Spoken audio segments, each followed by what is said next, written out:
Welcome back to Notebook LM. You know that feeling, right? That little whisper in the back of your mind, that nagging sense of a life you're supposed to be living, but you're just not?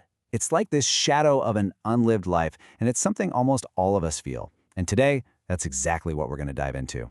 Maybe for you, it's that killer business idea that's just been sitting in a notebook for years. Or, I don't know, a guitar that's just collecting dust in the corner of your room. Maybe it's that promise you made to yourself to finally get healthy, a promise that always seems to start tomorrow. If any of that hits home, then you already know the enemy we're about to talk about, even if you don't know its name yet. So in his incredible book, The War of Art, Steven Pressfield basically says this is the big conflict we all face. You've got the life you're living right now, going through the motions, paying the bills, and then there's the life you could be living, the person you were truly meant to be. And the gap between those two lives, man, it can feel like a canyon.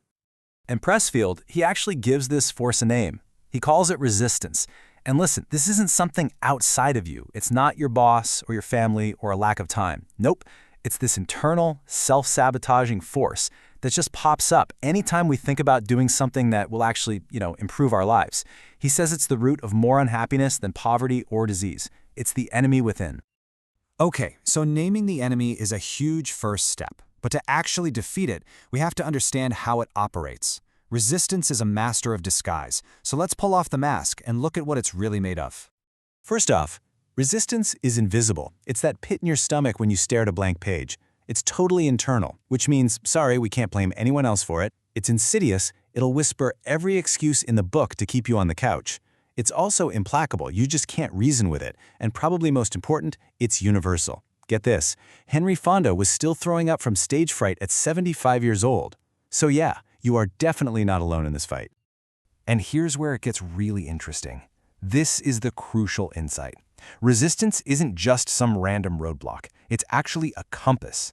That project you're most terrified of, that calling that gives you the most anxiety, that, my friend, is your true north. Resistance points directly to the thing you were put on this earth to do. The bigger the fear, the more important the mission. Think of resistance like a vampire. It literally has no power of its own. It borrows all of its strength from our fear. So when you feel that paralysis, that absolute terror, don't see it as a stop sign. You have to see it as a giant, flashing, neon arrow pointing exactly where you need to go. That fear becomes the proof that you're on the right path.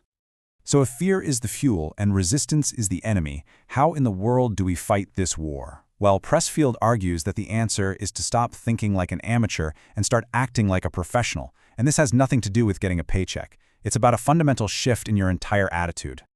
The amateur, you see, they wait for inspiration. They only work when they feel like it. And they're absolutely terrified of failure because their whole identity is wrapped up in the outcome.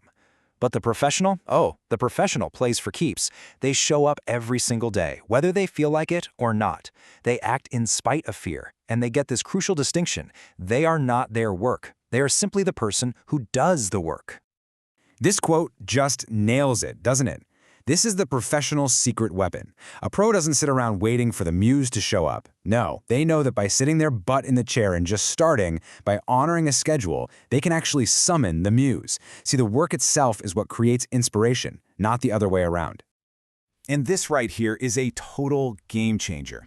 The professional separates their effort from the outcome. Their job isn't to be a bestseller or to get a round of applause. Their job is to show up and put in the hours. By focusing only on the process, they free themselves from that crippling fear of failure and those distracting daydreams of success. The work is the only thing that matters. Okay, so we get it. The enemy is resistance, and the winning strategy is the professional's mindset. But what does that actually look like on a Tuesday morning when the alarm goes off and the absolute last thing you want to do is face that project? How do we win this war day by day? The professional lives by a simple but unbreakable code. Rule number 1. You show up every day, no matter what. Sick, inspired, blocked, you show up. Number 2, you stay on the job. No, let me just check my email, no distractions. Third, you act in the face of fear. You feel it, and then you do the work anyway. Fourth, you accept zero excuses. You see them for what they are, resistance in disguise. And finally, you're patient. You get that this is a marathon, not a sprint. And that's the bottom line, really. This isn't a war you win once and for all. It's a daily practice. Every single morning, resistance is there waiting for you. And every morning, the professional gets up, puts on their armor, and goes to meet it on the battlefield. The victory isn't about finishing the masterpiece. The victory is winning the battle for today. If this topic has captured your interest and you'd like to dive deeper, the book is called The War of Art by Steven Pressfield.